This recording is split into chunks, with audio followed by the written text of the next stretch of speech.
I think if we are brutally honest, the current and previous adult leadership has actually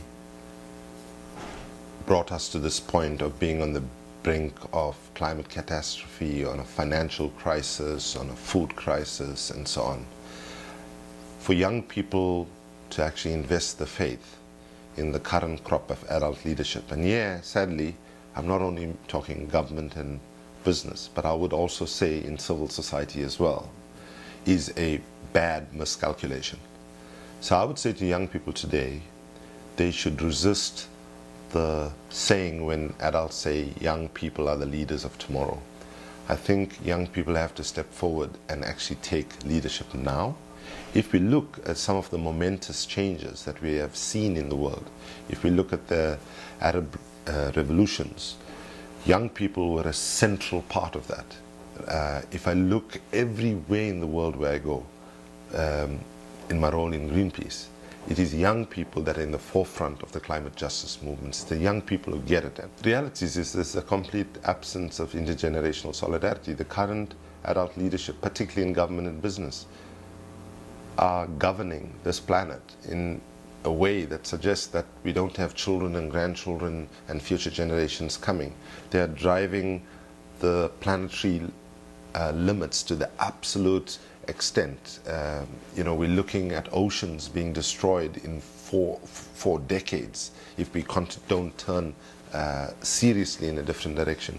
So I think also young people, the approach of adults usually is to see them half empty rather than half full. They look at what young people don't have rather than what young people have. And I think history has shown that when push comes to shove, when injustice gets to the point where people have to say enough is enough and no more, it is young people who step forward first. If you look at the Occupy movement that captured the world, if you look at the profile of the movement, of course there were inspiring adult leaders that were there as well, but largely it was driven by the passion and the vision of young people. But the most important thing young people bring, I think, is a fresh lens. They can look at the world and say, well, actually this hasn't worked before, why should we try it again? As Albert Einstein put it, insanity, the definition of insanity is trying to do the same thing that you've always done and expecting to get different results. Or putting it differently,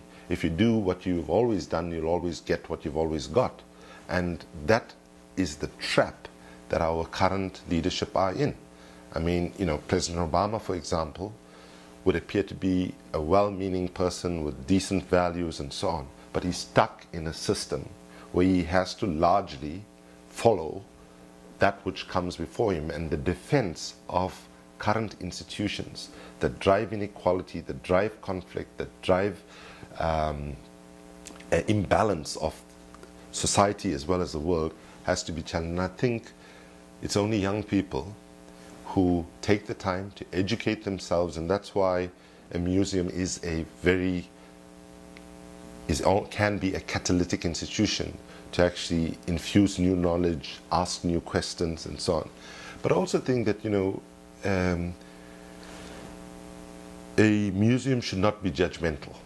It should create the basis for people and an enabling environment for young people and older people to actually arrive at their own conclusions by providing valid, authentic historical knowledge and helping pose the right questions so people can actually explore different paths to actually generate new ideas and new solutions.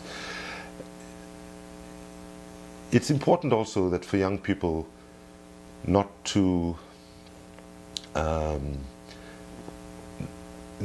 get consumed by pessimism, because that's the main thing I find I'm doing now. I'm speaking to people where people actually come into the conclusion that we're going to lose. When we look at the facts on our environment, when we look at where the climate negotiations are and where the scientists tells us to be and where the climate negotiations are, it's understandable why so many people feel so desperately pessimistic. And yeah, I would say there's a very helpful Mahatma Gandhi quotation which I draw a lot of support from. Gandhi once said, first they ignore you, then they laugh at you, then they fight you, and then you win. Let's be very clear. They, those with power in government and business, are not ignoring us, they're not laughing at us, they are fighting us. And let's hope the fact that they are fighting us means that we are one step away from actually winning.